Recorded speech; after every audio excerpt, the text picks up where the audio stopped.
Hello. I would like to talk to you today about how you can decrease your cost and track your forecasting against quality and against your hours required to complete a project. What you're looking at on the screen is actually a dashboard that's provided, freely available from CodePlex. This is the Scrum Sprint Monitor. And what it allows us to do is take an existing TFS 2008 or TFS 2010 environment and track the information that's entered there against our desired forecast or our hours. This is kind of a thumb in the wind ability for you to go in and look at where you are currently in your project. Now we're going to focus on a couple of areas just to save time. The most interesting thing that you're going to find here is in the middle of the screen you have a chart that shows your burn down rate. Now if you look at the bottom, it shows you your burn down is by day. So as your developers enter time against tasks that they've completed, and as they sign off on tasks, the burn down rate should ideally be a downtrending line. You can see on the left hand side of the chart we have numbers which represent the number of hours that are assigned for this sprint. Now you can see we've got a couple of problems immediately. If you just glance at this and you were walking into your developer's Scrum room, typically what we would do at Intelenet is put this up on a big screen so everybody can see where the project is and how we're progressing. This one has a couple of problems in that you'll see here in the middle you've got a burn up, which means that there was some scope creep in the project. Every project manager knows that this is going to affect his forecast. So you can see that the line is kind of trending up instead of down, which is a bit of a problem. The other issue that you see is we're not completing things nearly as quickly as we want to, and this can happen in lots of circumstances. Maybe you got people out or sick, or they need to be out of town, or for whatever reason, or you're just not forecasting the way that you need to. This will tell you how well you're doing against your forecast. The other thing interesting to look at on this particular dashboard is on this side of the screen we have every developer's name, how many hours they're assigned, and basically how they're doing against their project. You have open and done tasks, and each one of these you can see is red, which means that every person on this team is behind at this point. The big shadow bar behind it will give you an overall indication of whether you're ahead or behind.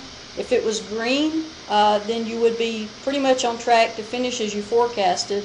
If it's orange or a yellowish color, it kind of means you may be getting into a little bit of trouble, but if it's red, you're definitely in trouble. You can look at the bottom here and see that you're behind schedule by 254 hours. If you look at the backlighting of the screen, that's also a little bit interesting as well. If that backlighting is red, that means that you've got an issue where your build has failed. So that'll tell you, if you're doing continuous integration builds, that your last build failed and you've got an issue. Now if it's this orange color that you see here, that means it was partially successful, which means you probably got a few unit tests that are failing, but your code base itself is not failing to build. If it's green, then you've got a clean build. So you can see in this case we probably have a clean build except for unit test. So the second dashboard I want to show you is a Telluric Control, and this is also freely available. It's in beta right now, but they've been working with it for about 6 months. This is a work item monitor, and there's a couple of things that this allows you to do that are really interesting. We'll just run through those fairly quickly.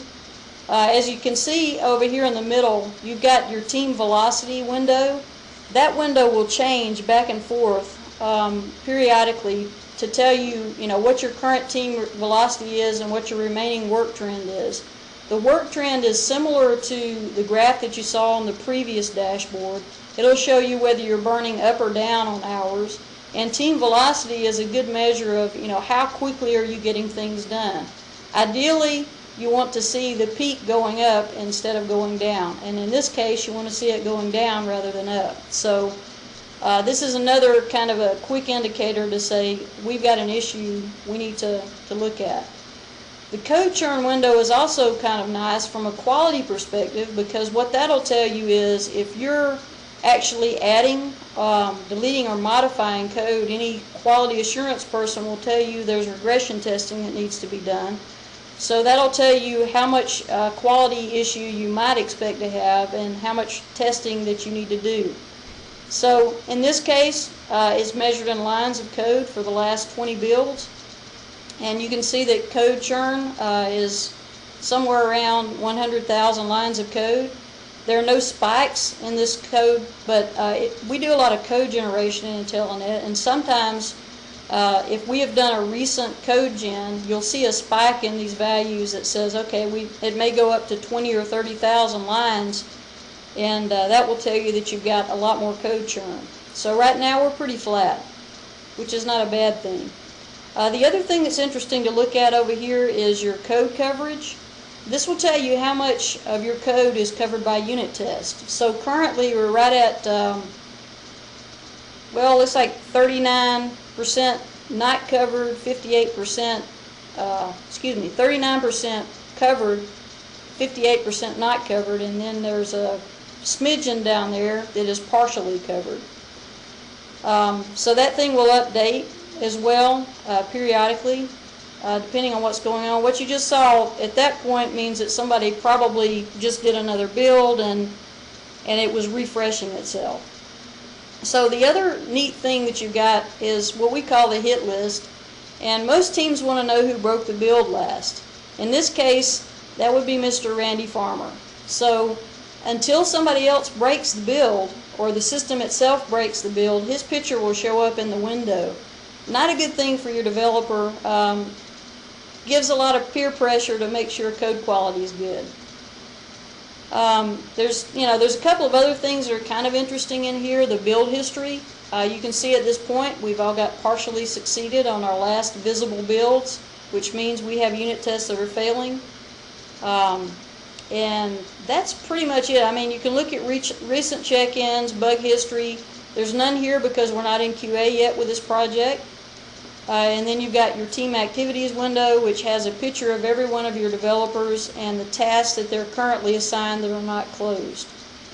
So I hope you've enjoyed this presentation. Shows you a little bit of what you can do to get control over what's going on in the development team during a Scrum process when you're using TFS.